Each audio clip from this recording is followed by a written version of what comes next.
যিসকলে সতীৰ্থসকলে ইমান দিন মোৰ হৈ কষ্ট কৰিছে, আমাৰ সতীৰ্থ বিধায়কসকল আৰু আমাৰ দলৰ মাননীয় সভাপতি বদৰুদ্দিন আজমত ছাৰ তেখেতে নিজে আহি মোৰ খবৰো লৈ গৈছে।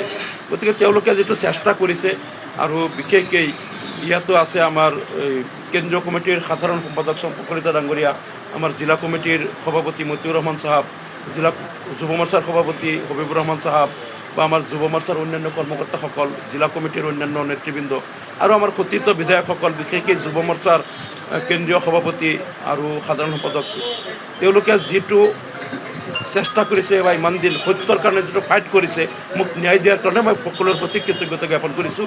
আৰু আজিৰ দিনতো হাজাৰ হাজাৰ ৰাইজ যেনেকৈ ৰাতিপুৱাৰ পৰা নগাঁও কেন্দ্ৰীয় কাৰাগাৰৰ সন্মুখত ৰৈ আছে, দিনটো তেওঁলোকে খোৱা নাই, নোখোৱাকৈ আজি ইমান কষ্ট কৰি তেওঁলোকে দিনটো অপেক্ষা কৰি আছে মই কেতিয়া ওলাম, মোক তেওঁলোকে সাক্ষাৎ কৰিব। আৰু তেওঁলোকে মোক যিটো উষ্ম আদৰণি দিলে ফুলৰ মাৰে, মই আজি নগাঁও জিলাৰ সমূহ দলীয় কৰ্মী আৰু যি হাজাৰ হাজাৰ জনতা আজি ওলাই আহি আজি নগাঁও চহৰত গোটেই দিনটো লঘোণে ভোকে থাকি অপেক্ষা কৰিলে, মই প্ৰত্যেকক ধন্যবাদ জ্ঞাপন কৰিছোঁ আৰু আপোনালোকৰ জৰিয়তে কৃতজ্ঞতা জ্ঞাপন কৰিছোঁ। কালি মই অসম বিধানসভাৰ অধিৱেশনত মই অংশগ্ৰহণ কৰিম, কিন্তু দুৰ্ভাগ্যৰ কথাটো হ'ল যে এইবাৰ বিধানসভাত যিবিলাক প্ৰশ্ন দিব লাগে বা যিবিলাক ৰুল 54, 301 আৰু 0 আৱাৰ এইবিলাক মানে 15 দিন, 20 দিন, 10 দিন আগত নটিচবিলাক দিব লাগে। মই আশা কৰিছিলোঁ যে মই যদি আজিৰ পৰা 15 দিন আগত ওলাব পাৰিলোহেঁতেন, তেনেহ'লে বিধানসভাত মোৰ বহুত, আৰু অসম বিধানসভাত যিমান বিলবিলাক আহে, আৰু AUDF দলৰ হৈ প্ৰত্যেকটা বিলৰ এমেণ্ডমেণ্টবিলাক সদায় ময়েই 15 বছৰ ধৰি কৰি আছোঁ, এইবিলাক কামবিলাক কৰোঁ, মই এইবিলাক কৰিব নাপালোঁ। আৰু মই মোৰ যিটো ৰিজলিউশ্যন বা মই নিজেও প্ৰত্যেক বিধানসভাত মই প্ৰাইভেট মেম্বাৰ্ছ বিল ছাবমিট কৰোঁ, আৰু আপোনালোকৰ দুৱা আশীৰ্বাদত অসম বিধানসভাত আটাইতকৈ বেছি ডিভাইচ মোৰ 2011 চনৰ পৰা আজিলৈকে এছেম্বলিৰ ৰেকৰ্ডত যিটো ওলাইছে, আটাইতকৈ বেছি প্ৰশ্ন, আটাইতকৈ বেছি ডিভাইচ 0 আৱাৰ অন্যান্য মোৰ নামত আছে 1937 চনৰ পৰা আজিৰ দিনলৈকে অসম বিধানসভাৰ ইতিহাসত। আৰু সকলোৱে জানে যে মই সকলো ডিভাইচত মই এক্টিভ পাৰ্টিচিপেশ্যন কৰোঁ।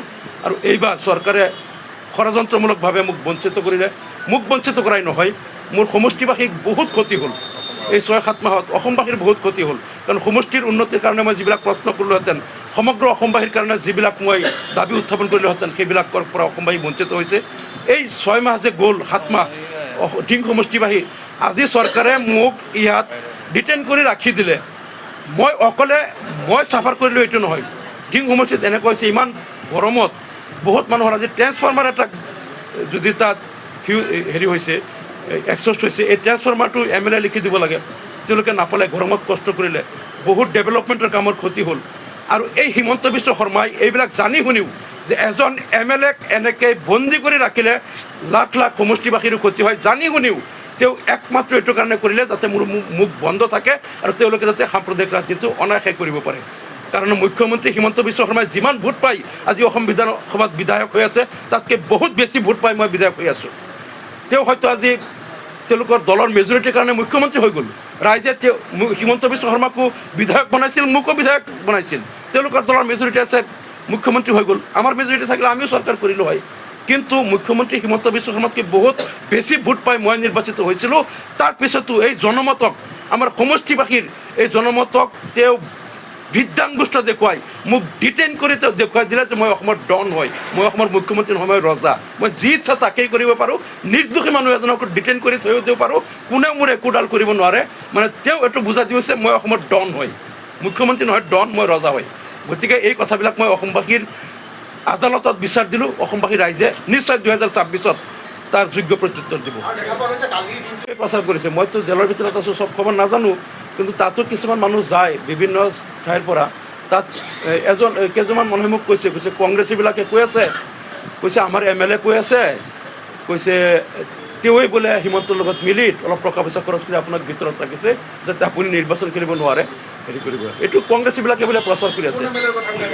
এইটো ৰূপহীৰ MLAৰ কথা কৈছে, তাত কেইজনমান মানুহে কৈছে। এতিয়া কোনে প্ৰচাৰ কৰি আছে, কি কথা, ভিতৰত আহি পেলাই কিছুমান হাজতি নতুনকৈ এৰেষ্ট হোৱা মানুহ আহি পেলাই কৈছে তেওঁলোকে এনেকৈ প্ৰচাৰ কৰি আছে ফিল্ডত।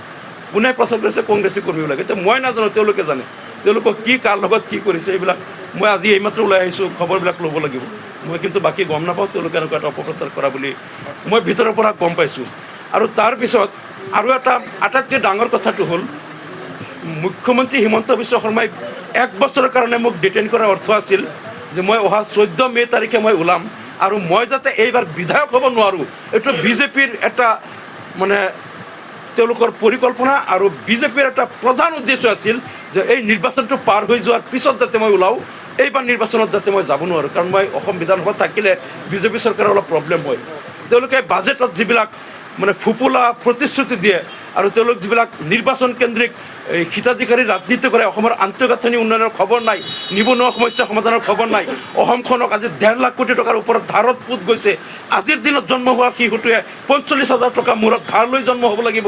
যেনেকৈ তেওঁলোকে অসমখনক ধ্বংসৰ পথত নিছে, এই কথাবিলাক মই প্ৰত্যেকবাৰ বাজেট ছেছনত মানে চৰকাৰক তাত তীব্ৰ সমালোচনা কৰোঁ, যিবিলাক উত্তৰ দিব নোৱাৰে। আৰু এনেকৈ যেতিয়া মুখ্যমন্ত্ৰীয়ে অসম বিধানসভাত কয় আমাৰ মানুহ আপোনালোকৰ মানুহ, লগে লগে মই তাত খাৰা হৈ কওঁ মুখ্যমন্ত্ৰী মহোদয় আপোনাৰ বক্তব্য উঠাই ল'ব লাগিব।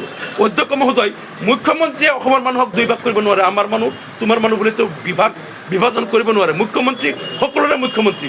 এজন মুখ্যমন্ত্ৰী হয় যদি তেওঁ আধা মানুহ নিজৰ আধা মানুহ বেলেগৰ বুলি ভাগ কৰে, এইখন গণতান্ত্ৰিক চৰকাৰে দেশ কেনেকৈ চলাব?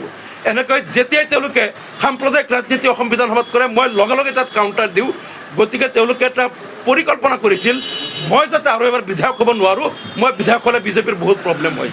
কিন্তু মই আকৌ ধন্যবাদ দিছোঁ মহামান্য উচ্চ ন্যায়ালয়ক যে তেখেতসকলে ন্যায় দিলে মোক, আৰু চৰকাৰৰ এই ষড়যন্ত্ৰ আৰু চৰকাৰৰ এই চক্ৰান্ত আৰু চৰকাৰৰ যিটো গণতন্ত্ৰ বিৰোধী সিদ্ধান্ত, বিৰোধীৰ মুখ বন্ধ কৰাৰ আৰু তেওঁলোকে যিবিলাক অগণতান্ত্ৰিক অসাংবিধানিক কাম কাজ চলাই আছে তাত যাতে মই মাত মাতিব নোৱাৰোঁ, তাৰ বিৰুদ্ধে যিটো চক্ৰান্ত কৰিছিল, এই কথাটো বুজি পাই মাননীয় উচ্চ ন্যায়ালয়ে আজি যিটো মোক ন্যায় প্ৰদান কৰিলে, মই উচ্চ ন্যায়ালয়ক ধন্যবাদ জ্ঞাপন কৰিছোঁ।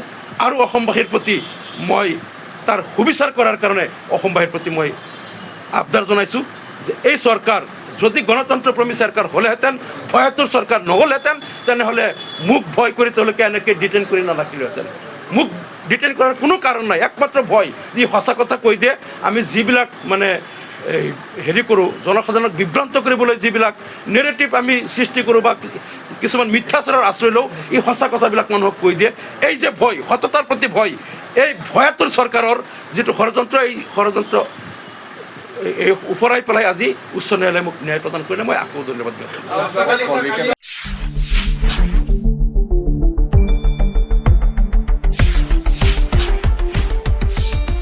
শুদ্ধ আৰু বিস্তৃত বাতৰিৰ বাবে চাই থাকক নিউজ ডেস্ক ৰিপৰ্ট।